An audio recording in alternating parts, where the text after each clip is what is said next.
Азыр өзүн ислам мамлекети деп атаган күчтөр 2014-жылы пайда болду. Бирок алардын уюм катары тарыхый тамыры советтик аскерлер Афганистанга кирген 1979-жылдарга чейин кетет.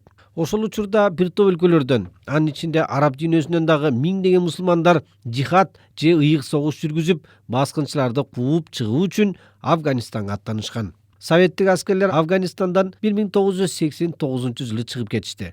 Афганистанга барган араб тектүү жихадчылардын арасында Иорданиядан чыккан Абу Мусаб аз-Заркавинин ысмы көбүрөөк таанымал. 2011-жылы 11-сентябрдагы теракт окуялардан кийин дүйнөлүк башка кубаттуу мамлекет Афганистанга басып кирип, Ал-Каиданын анабашчыларын четке сүрүп чыгарды. Заркави жана анын шериктери башка жерден башкалыкка издөөгө мажбур болушту. Бирок бул кырдаал көпкө созулган жок. 2003-жылы АКШ жана анын союздаштары Иракка кирип, Саддам Хусейнди кулатканда Ирак армиясы чачырап, өлкө бүлүнүп чачылды.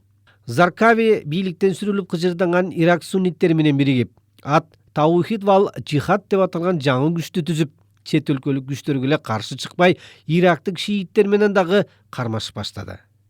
Заркавинин тобу акыры Ал-Каиданын Ирактагы уюмунун өзөгүн түзүп калды.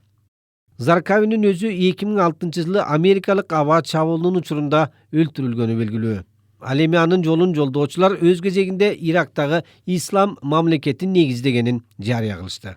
Америкалыктар Ирактын аскерий кубатын чыңдап, суннит урууларын күрөшкө көтөргөндөн кийин козголоңчу күчтөр четке сүрүлдү. Бирок алардын тагдыры акыры 2011-жылы чукулунан өзгөрдү. Коңшулаш Сирияда тынчтык акциялары катары башталган процесс акыры өлкөнү жарандык согуштун канына боёгон каргашага айланды. Ирактагы ислам мамлекет аталган күчтөрдүн жаңы лидери болуп Абу Бакр ал-Багдади жарыяланды. Ал өзүнүн колун Сирияга согушка салып, сириялык лидердин кол алдындагы Фронт ан-Нусра уюмун түздү. Анын башына коюлган лидер өз кезегинде күчтүү чыгып, Багдадинин жакшы жаман көргөнү ага баары бир болуп калды. Багдади анын Ирак менен Сириядагы ислам мамлекетинин бир бөлүгү экенин жарыя кылып, Фронт ан-Нусраны көзөмөлгө алуунун баардык аракетин көрдү. Бирок ан-Нусра буга көнбөдү.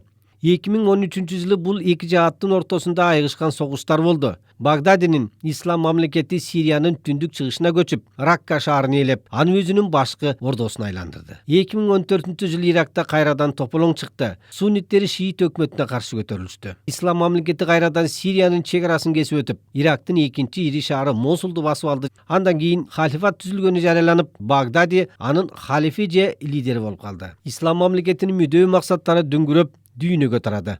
Миңдеген мусулман ыктыярчылар бул жака агыла баштады. Барымтага алынган чет өлкөлүк жарандардын башын алуу, Парижди канга боёгон Каран түн, Россиянын жүргүнчү учагын кыйратуу сыяктуу аракеттер менен ислам мамлекети азыр бүт дүйнөгө кастарын тигип калган чагы.